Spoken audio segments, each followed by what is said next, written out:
uthole emndenini nje kuthiwa abantu abawu-3 baqeda abasebenzi.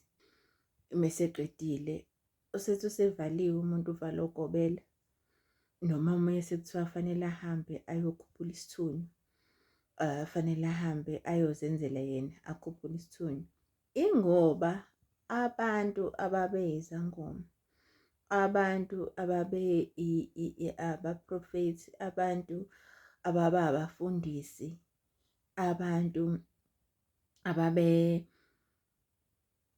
siza abantu kudala, abafundisi ababesindisiwe. Uthole ukuthi ekhaya navala idlozi, menavala idlozi ngoba kwaba nosindiso omkhulu, ogogo basindiswa, bavala-ke idlozi bangazenza izinto zesintu.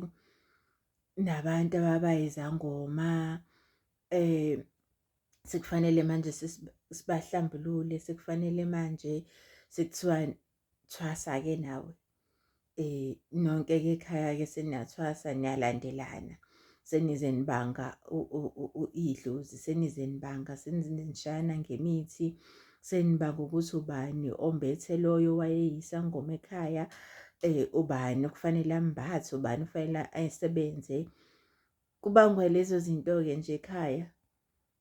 Babedukisa abantu, siyabahlambulula manje, nithwasa nje niyabahlambulula.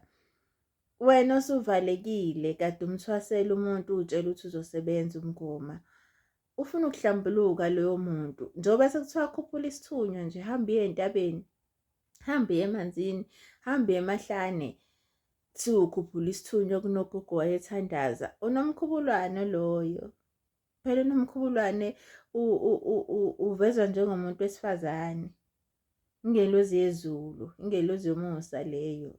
Ufuna umusa loyo muntu loyo, ufuna ukusizakala, ucela ingelozi yezulu. Vele kuzothiwa ugogo ofanele umkhuphulele isithunywa, ngoba umuntu wesifazane phela uNkulunkulu amuzwayo, ingelozi yomusa efanele i-connect nalo muntu wesifazane.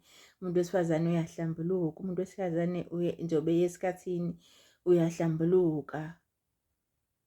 Uyena efanele amhlambulule loyo muntu kumagazi wonke achitheka ngenxa yakhe.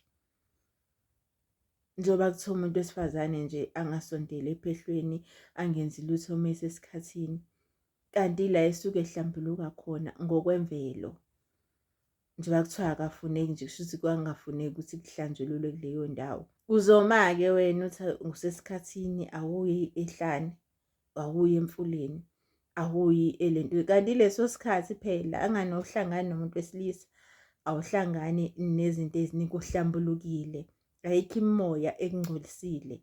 Udinga lokho-ke ukuthi uyomhlambulula amagazi awachitha. Sekufanele ukhuphule isithunywa, cha, uyomcelela iy'ntethelelo nje. Thandaza njengoba ngathi usenkantolo nje, umcelele kwijaji, umcelele kuma-lawyers, umcelele kuma-prosecutors, umcelele ulethe ubufakazi ukuthi wenzani. Umcelele-ke ahlanjululwe-ke kuloko akwenza ukudukisa abantu.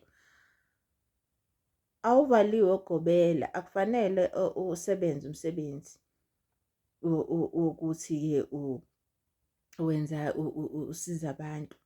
Ufuna ukuhlambuluka. Bakhona-ke vele-ke kufanele baqhubeke basize abantu, but khona-ke abanye abafuna ukuhlanjululwa qobo.